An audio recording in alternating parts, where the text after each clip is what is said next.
الحمد لله القائل في محكم كتابه الكريم شهر رمضان الذي أنزل فيه القرآن هدى للناس وبينات من الهدى والفرقان والصلاة والسلام على سيدنا محمد القائل إذا جاء رمضان فتحت أبواب الجنة وغلقت أبواب النار وصفدت الشياطين والصلاة والسلام على سيدنا محمد القائل من قام رمضان إيمانا واحتسابا غفر له ما تقدم من ذنبه اللهم صل على سيدنا محمد عدد ما ذكره الذاكرون وعدد ما غفل عن ذكره الغافلون أما بعد رضينا بالله ربا وبالإسلام دينا وبمحمد نبيا ورسولا ربي زدنا علما وارزقنا فهما آمين يا رب العالمين. Al-Mukarram, guru kita yang sama-sama kita hormati, Ayahanda Profesor Dr. Muhammad Hafin Zudi, mudah-mudahan beliau senantiasa diberikan kesehatan dan panjang umur. Kemudian Ayahanda kita takmir masjid yang selalu setia membina ya masjid kita, mudah-mudahan beliau senantiasa diberikan kesehatan dan panjang umur, dan mudah-mudahan segenap kita jamaah masjid Riyadhus Shalihin, mudah-mudahan semua kita diberikan barokah oleh Allah, ibadah kita diterima oleh Allah, dan kita semua dijadikan orang-orang yang bebas dari siksa api neraka. Amin ya rabbal alamin. Alhamdulillah, pada kesempatan malam makin niki kita bersama-sama berkumpul di masjid ini dalam rangka kita bersama-sama memperingati satu peristiwa agung, yaitu peristiwa turunnya Al-Qur'an, di mana Al-Qur'an itu adalah kalamullah, di mana Al-Qur'an itu bukan makhluk. Kertas tempat dituliskannya kalamullah adalah makhluk. Pena yang menuliskannya adalah makhluk. Suara yang kita dengar adalah makhluk. Tetapi Al-Quran yang sesungguhnya dia adalah kalam Allah, dan kalam Allah bukanlah makhluk. Maka Allah Subhanahu wa ta'ala turunkan kalamnya itu melalui 3 tahap. Tahap yang pertama, yang mana kalam itu diturunkan dari Allah, diturunkannya ke Lauhil Mahfuz. Lalu kemudian tahap yang kedua, kalam itu Allah pindahkan dari Lauhil Mahfuz ke Baitul Izzah. Itulah yang di dalam surah Al-Qadar disebutkan, Inna anzalnahu fi lailatul qadar.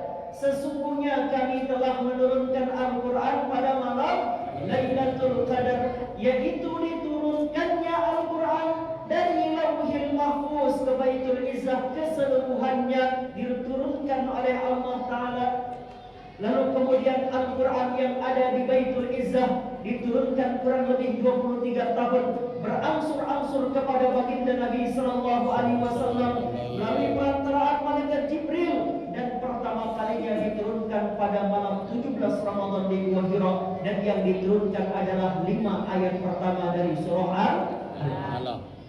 Jadi Al-Quran ini turunnya dari Zat yang Maha Mulia, diturunkan melalui perantaraan malaikat Jibril, dan malaikat Jibril adalah malaikat yang paling mulia.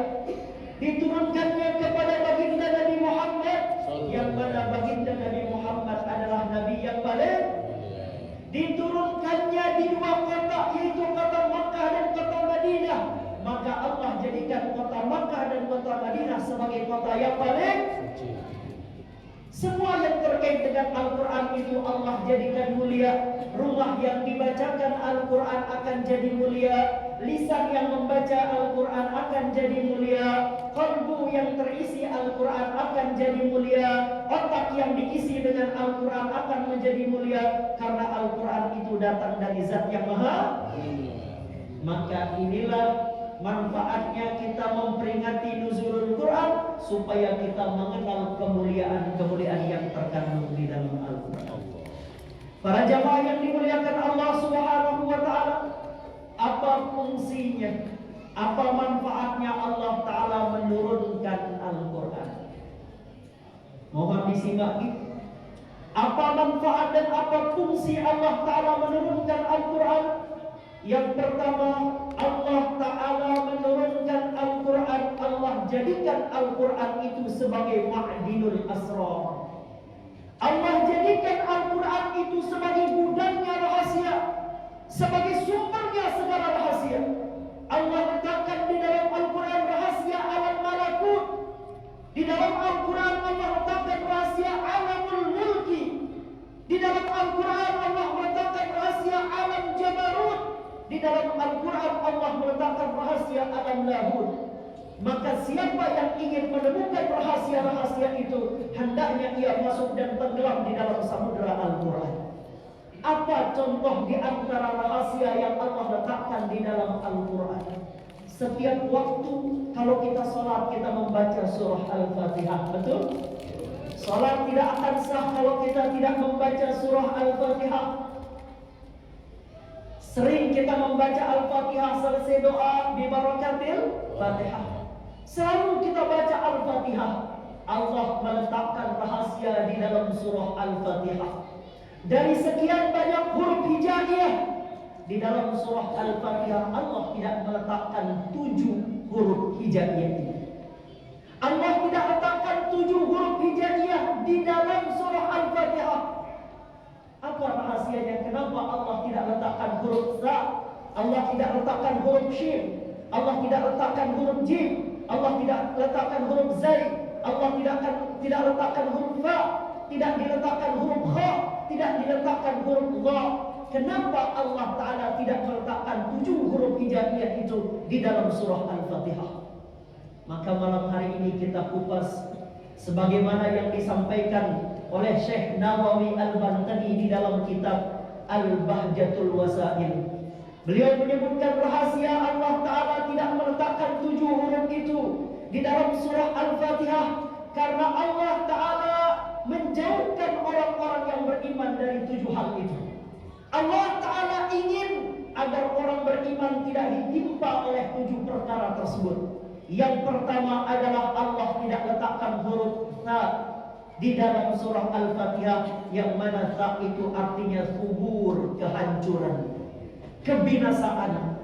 Allah tidak letakkan huruf ta di dalam surah Al-Fatihah karena Allah tidak ingin orang beriman mendapatkan kehancuran dan kebinasaan. Sebagaimana nanti wa amma man utiya kitabahu bishimalihi, atau wa amma man utiya kitabahu, siapa yang diberikan kitab wara dhahri, nanti dia diberikan catatan kitab itu dari belakang punggungnya. Kemudian apa yang terjadi? Dia akan dipanggil, dia akan dipanggil untuk mendapatkan kehancuran. Maka rahasia kenapa Allah tidak letakkan huruf sa, Allah tidak ingin orang beriman mendapatkan kehancuran dan kebinasaan. Kemudian huruf yang kedua yang tidak ada di dalam surah Al-Fatihah adalah huruf sya. Huruf shin tidak ada di dalam surah Al-Fatihah karena shin itu artinya adalah syaukah atau syaqawah. Allah Ta'ala tidak ingin orang beriman tertusuk oleh durinya api neraka nanti di akhirat. Allah tidak ingin orang beriman mendapatkan kepedihan, kesengsaraan. Maka Allah hilangkan huruf sya atau huruf shin di dalam surah Al-Fatihah, yang mana huruf shin itu adalah asyaukatu wasyaqawah, yaitu durinya api neraka, dan dia adalah kesengsaraan dan penderitaan nanti ketika kita berada di padang mahsyar. Maka orang beriman tidak akan mendapatkan asyaqawah, tidak akan mendapatkan penderitaan tadi. Kemudian yang ketiga, huruf yang tidak ada di dalam surah Al-Fatihah adalah huruf jim, yang mana jim itu adalah jahannam. Allah tidak akan masukkan orang beriman ke dalam neraka jahannam. Maka Allah hilangkan huruf jim dari surah Al-Fatihah agar orang beriman itu tidak dimasukkan nanti ke dalam neraka jahannam. Kemudian huruf yang keempat yang tidak ada di dalam surah Al-Fatihah adalah huruf zai. Apa itu huruf zai? Za itu adalah zakum, yang mana zakum itu adalah makanan yang nanti akan dimakan oleh penduduk neraka. Maka orang yang beriman tidak akan nanti memakan buah yang ada di dalam neraka yang dinamakan dengan buah zakum, karena siapa yang memakannya apabila makanan itu ditarik, maka keluarlah semua isi di dalam tubuhnya, keluar akibat makanan yang bernama zakum itu. Kemudian yang kelima, huruf yang tidak ada di dalam surah Al-Fatihah adalah huruf Fa. Apa artinya huruf Fa? Fa itu artinya fadhihah. Allah tidak akan membuka aibnya orang beriman nanti kalau dia ada di padang mahsyar. Di mana ketika kita semua nanti di padang mahsyar akan ditampakkan amal kita oleh Allah Ta'ala. Amal kita disaksikan oleh semua makhluk Allah Ta'ala. Tapi bagi orang beriman, Allah akan tutupi aibnya orang beriman. Allah tidak akan tampakkan aibnya orang beriman nanti ketika dia berada di padang mahsyar. Kemudian huruf berikutnya adalah huruf Kha, yaitu huruf yang keenam. Tidak ada dia di dalam surah Al-Fatihah, yang mana Kha itu artinya adalah khasarah. Yang mana Kha itu adalah kerugian. Orang yang beriman nanti tidak akan mendapatkan kerugian. Dia tidak akan rugi di dunia, dan orang beriman tidak akan rugi di akhirat. Kemudian huruf yang terakhir yang tidak ada di dalam surah Al-Fatihah adalah huruf Dha. Yang mana huruf Dha itu adalah zulumat. Apa arti zulumat? Zulumat itu artinya kegelapan. Orang yang beriman nanti ketika dia di padang mahsyar, dia akan selamat dari kegelapan akhirat. Allahu waliyul ladzina amanu yukhrijuhum minadh dhulumati ilan nur. Sesungguhnya Allah adalah pelindungnya orang-orang beriman yang menyelamatkan mereka dari kegelapan menuju cahaya. Maka 7 huruf itu Allah tiadakan dalam surah Al-Fatihah. Rahasianya Allah ingin menyelamatkan orang beriman dari 7 hal tersebut. Kemudian apa fungsi kedua Allah Ta'ala menurunkan Al-Quran? Allah Ta'ala menurunkan Al-Quran. Allah jadikan Al-Quran itu sebagai bahrul ulum. Allah jadikan Al-Quran sebagai lautan ilmu. Siapa yang ingin jadi orang pintar, siapa yang ingin jadi orang cerdas, hendaknya dia menyelami lautan ilmu Al-Quran. Apapun ilmu yang dicari dalam Al-Quran semuanya ada. Ilmu masa lalu sebelum manusia diciptakan ada. Ilmu sekarang ada dalam Al-Quran. Ilmu masa depan ada di dalam Al-Quran. Semua ilmu Allah letakkan di dalam Al-Quran. Maka siapa yang ingin mendapatkan ilmunya Allah, maka hendaknya ia menyelam ke dalam Al-Quran. Apa di antara ilmu yang Allah Ta'ala letakkan di dalam Al-Quran? Ilmu yang Allah letakkan adalah ilmu tentang diri kita dan ilmu tentang jagat raya dan alam semesta.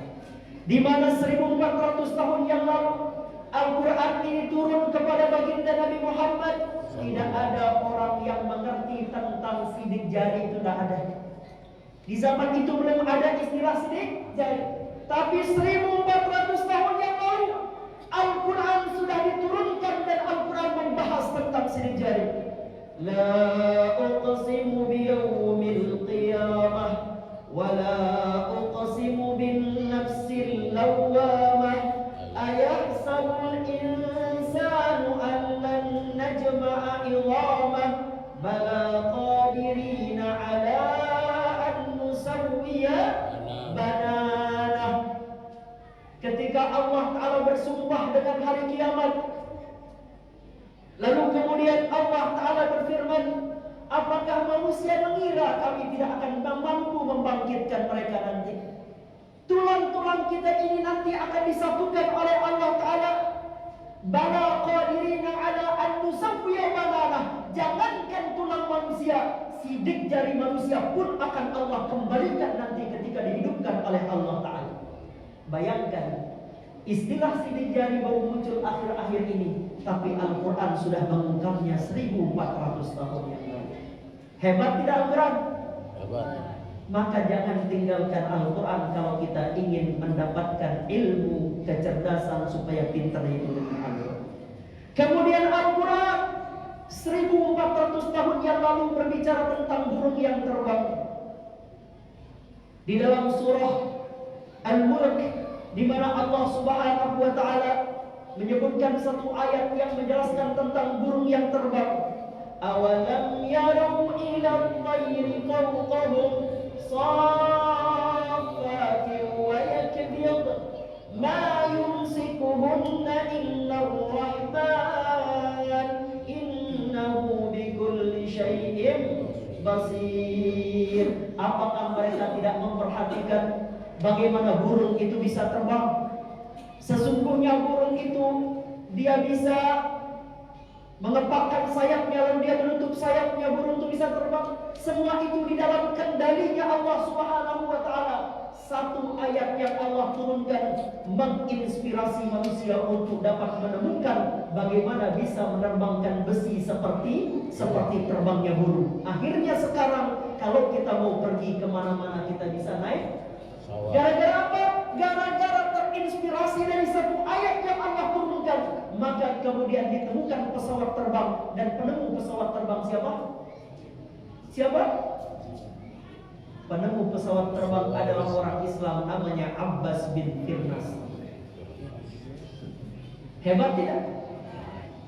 Kemudian Al-Quran 1400 tahun yang lalu, ina-ina, belum orang Arab pergi jauh ke belahan bumi yang mana. Al-Quran di dalam surah Ar-Rahman sudah berbicara tentang dua lautan yang tidak saling tercampur, satu tawar dan satunya asin. Marajal bahraini yaltaqiyan bainahuma barzakhun la yabghiyan. Allah biarkan dua lautan saling bertemu, satunya tawar, satunya asin, tidak saling bercampur satu dengan yang lainnya.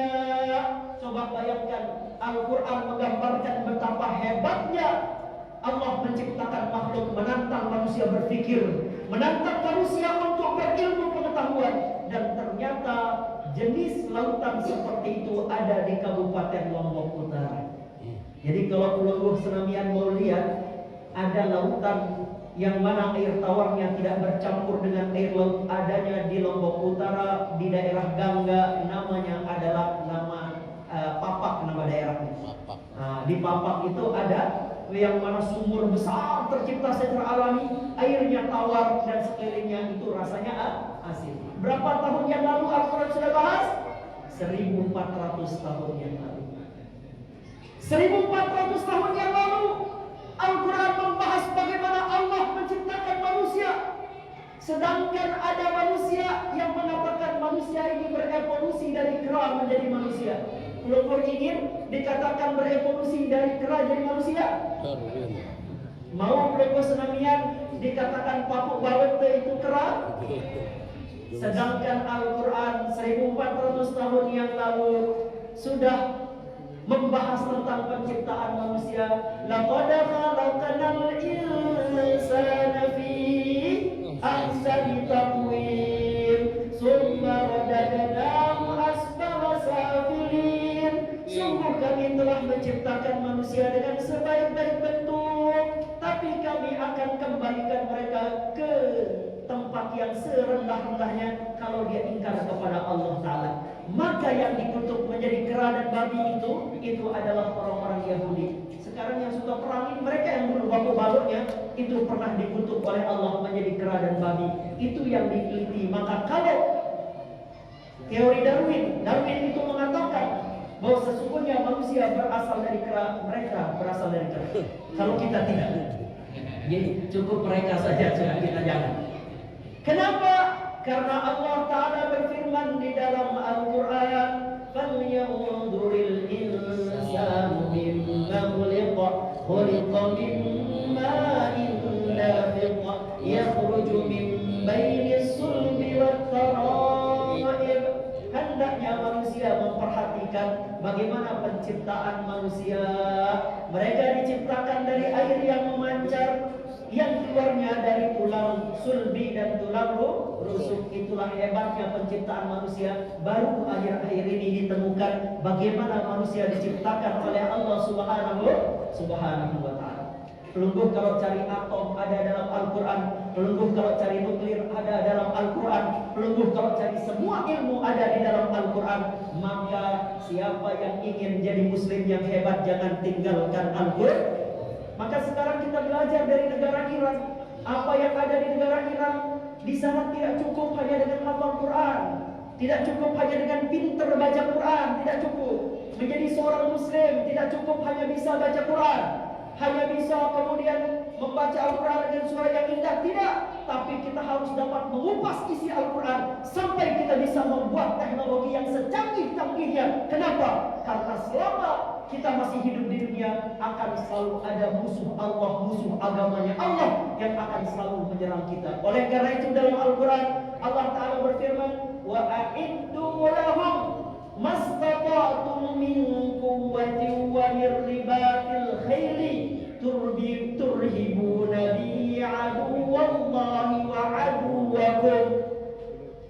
Wa a'iddu lahum, persiapkanlah diri kalian, mastata'tum min quwwah, persiapkan kekuatan kalian, kekuatan spiritual, kekuatan jasmani, kekuatan teknologi, semua kekuatan harus disiapkan untuk menggetarkan musuh-musuh Allah dan untuk menggetarkan musuh-musuh kalian. Jadi musuh Allah itu akan selalu ada. Nanti mereka muncul dipimpin Dajjal. Setelah itu mereka muncul lagi dipimpin Ya'juj wa Ma'juj.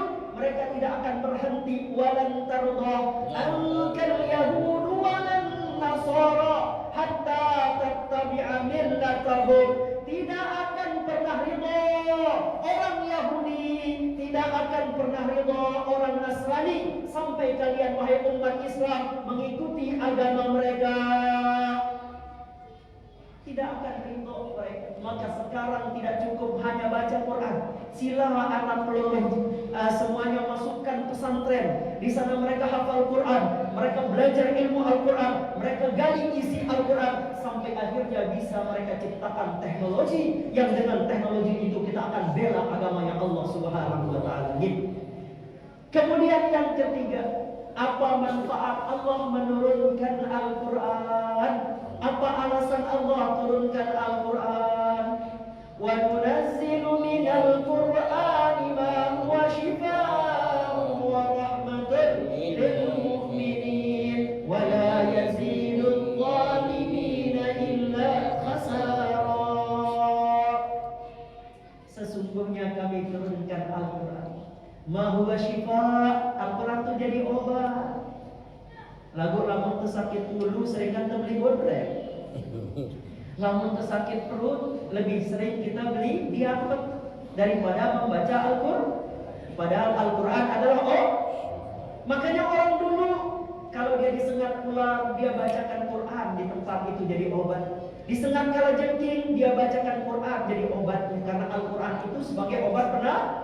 Maka kita orang Islam jangan dulu beli obat produk-produk luar negeri.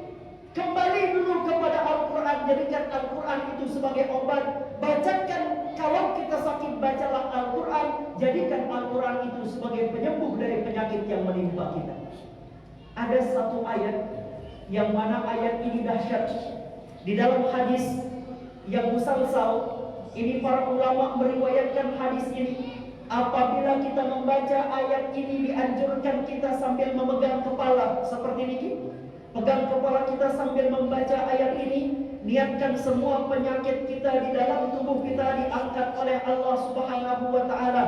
Yang mana ayat ini dahsyat, ayat ini luar biasa. Dikatakan oleh para ulama, ayat ini adalah syifaa'un min kulli da'. Dia adalah obat dari semua penyakit yang menimpa manusia. Ngiring letakkan tangan pelungguh di atas kepala. Bismillah. Kita baca bareng-bareng dari A'udzu billahi minasy syaithanir rajim. Bismillahirrahmanirrahim. Wa nunazzilu minal Qur'ani ma huwa shifaa'un wa rahmatun lil mu'minin wa la yazidul zalimina illa khasara. Tapi ayat yang dimaksudkan para ulama bukan ayat ini. Yang dimaksudkan oleh para ulama adalah ayat ke-21 dari surah Al-Hasyr. Sekarang kita baca. Siap nggih? Niatkan dalam hati, katakan dalam hati, ya Allah, dengan keberkahan dari ayat ini angkat penyakit-penyakit di dalam tubuh dia, yang zahir atau yang batin, penyakit yang serius atau yang tidak serius, penyakit yang parah atau yang tidak parah, diangkat dengan keberkahan ayat ini. Amin ya rabbal alamin. Law anzalna hadzal qur'ana ala jabalin la ra'aitahu khashi'an la ra'aitahu khashi'an mutasaddian min khashyatillah wa tilkal amsalu nadribuha lin-nasi la'allahum yatafakkarun. Sekali lagi, law anzalna hadzal qur'ana ala jabalin la ra'aitahu khashi'an la ra'aitahu khashi'an mutasaddian min khashyatillah wa tilkal amsalu nadribuha lin-nasi la'allahum yatafakkarun. Niki ayat yang disebutkan oleh para ulama syifaun min kulli da, yaitu dia menjadi obat bagi penyakit yang ada di dalam diri manusia, semua penyakit. Maka amalkan gitu. Kalau menunggu baca Al-Quran, misalnya menunggu sampai pada surah Al-Hasyr ayat 21 ini, maka pegang kepala lalu kemudian baca, niatkan semua penyakit-penyakit diangkat Allah. Yang sering sakit kepala, yang sering migrain, yang sering sakit perut, yang rematik, yang diabetes, yang kanker, apapun penyakitnya, niatkan dengan membaca ayat tadi, Allah angkat segala macam penyakit. Masya Allah, kabulan insyaAllah. Ajastukum kama ajazani masyayikhi wa ustadi qabiltum? Qabulan insyaallah. Kemudian berikutnya yang keempat, Allah Ta'ala menurunkan Al-Quran itu sebagai petunjuk. Alif Lam Mim, Dzalikal kitabu la raiba fihi hudan lil muttaqin, sebagai petunjuk. Kemudian dalam ayat yang lain Allah berfirman, Syahrul Ramadhan alladzi unzila fihi al-Qur'anu hudan lin-nasi wa bayyinatin minal huda wal furqan. Al-Quran Allah turunkan sebagai petunjuk hidup. Dulu sebelum Al-Quran turun, subhanallah, manusia itu berada pada satu zaman yang dinamakan dengan zaman jahiliyah. Di mana di zaman jahiliyah jika manusia hidup dalam kesesatan, kalau ada anak perempuan yang lahir, anak perempuan itu dikubur hidup-hidup. Pelumpuh senamian, ina-ina. Kalau hidupnya di zaman jahiliyah, mungkin pelumpuh senamian tidak akan ada. Kenapa? Karena dulu di zaman jahiliyah, kalau ada orang melahirkan anak perempuan, maka anak perempuan itu langsung dikuburkan hidup-hidup. Saking sesatnya orang di zaman jahiliyah, maka Allah Ta'ala turunkan Al-Quran. Di dalam Al-Quran ada surah namanya surah An-Nisa. Tujuannya apa? Tujuannya untuk menyelamatkan para wanita. Ya, angkok dek narak surah Ar-Rijal. Tak ada surah laki-laki. Yang ada surah perempuan. Sehingga dengan nilai di zaman jahiliyah juga dia berbeaji, diremehkan oleh manusia pada waktu itu karena dianggap perempuan tidak bisa berperang. Maka Al-Quran turun memberi petunjuk bagaimana cara hidup yang benar agar manusia itu tidak menjadi manusia yang sesat. Lain dulu di zaman jahiliyah, kalau ada ayah meninggal dunia, dia punya istri nih, si ayah, lalu kemudian dia punya anak laki-laki, maka anak laki-laki ini akan menikahi ibunya sendiri.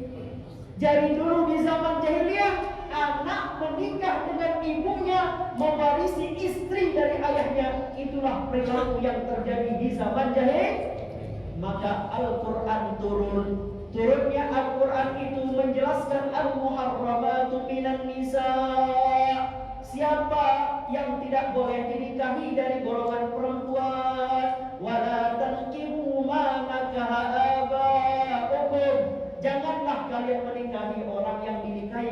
ayah kalian. Nah, jadi dulu di zaman jahiliyah anak bau nemrai kacina. Nah, ini zaman jahiliyah.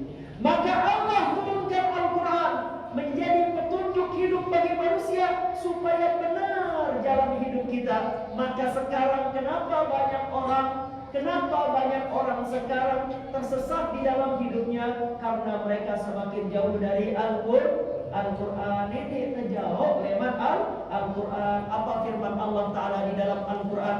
وَمَنْ أَعْرَضَ عَنْ ذِكْرِي فَإِنَّ لَهُ مَعِيشَةً ضَنكًا وَنَحْشُرُهُ يَوْمَ الْقِيَامَةِ أَعْمَى. Singsai, siapa orang yang jauh dari zikri, itu artinya Al-Quran.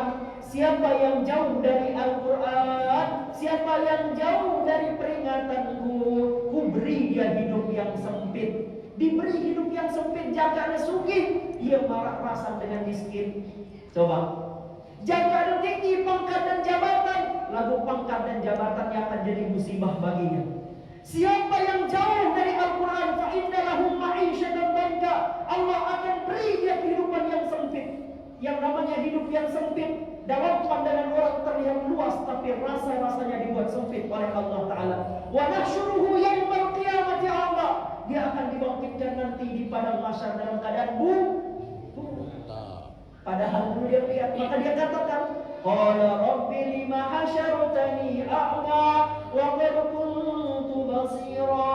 Ya Allah, kenapa engkau bangkitkan aku di padang mahsyar dalam keadaan buta, sedangkan dulu di dunia saya tidak buta, ya Allah. Kemudian Allah Ta'ala berfirman, qala kadzalika atatka ayatuna fanasitaha wa kadzalika al-yawma tunsa. Dulu sudah datang Al-Quran kepada kalian, ayat-ayatku sudah datang kepada kalian, tapi kalian acukan, tidak baca ayat-ayat Allah, tidak kalian pelajari, tidak kalian jadikan pedoman hidup. Maka sekarang seperti itulah engkau dilupakan di padang mahsyar. Maka bangkit dengan peringatan nuzulul Quran, itu bareng-bareng sering-sering membaca Al-Quran. Jangan cuma baca, kita belajar ilmu Al-Quran. Hidupkan majelis ta'lim, hidupkan majelis ilmu, hidupkan majelis-majelis Al-Quran, supaya kita dapat mengungkap rahasia-rahasia yang terkandung di dalam Al-Quran. Siap gih? Nah, mudah-mudahan kita nak selaku nikah adalah orang-orang yang dijadikan Allah sebagai ahli Quran. Arab sokok sabda Nabi nikah dinama. Nabi angkat sabda baginda Nabi sallallahu alaihi wasallam, inna lillahi ahlina minan nas. Sesungguhnya Allah punya keluarga dari golongan manusia. Coba, saking mulianya dijadikan keluarga Allah. Saking mulianya hamba itu, maka Allah jadikan seperti keluarganya Allah.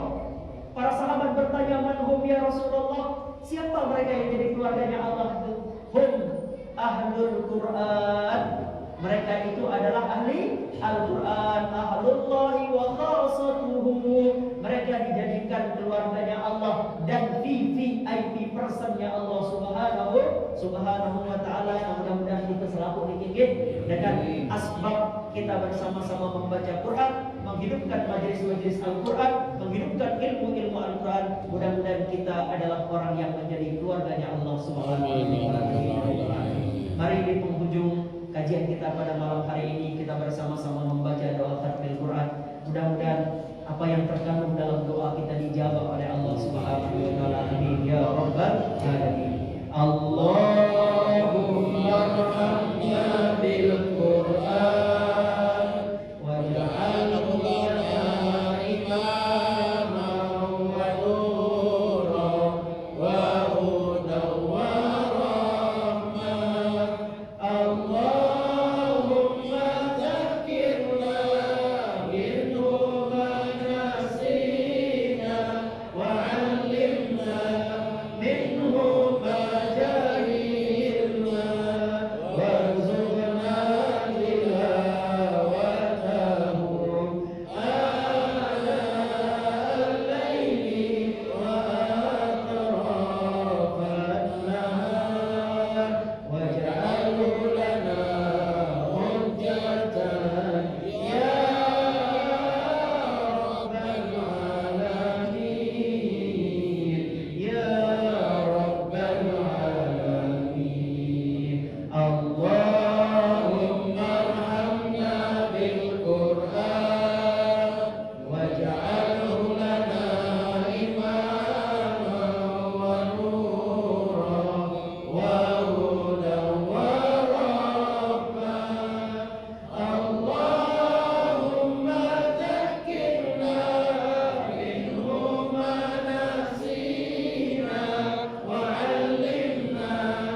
nggih. Yang salah datang dari tiang pribadi Yunus Ampuraya Yunus dimaafkan nggih?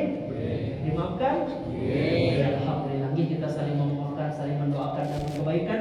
Mudah-mudahan supaya Allah pertemukan kita selalu dalam kebaikan. Amin amin amin.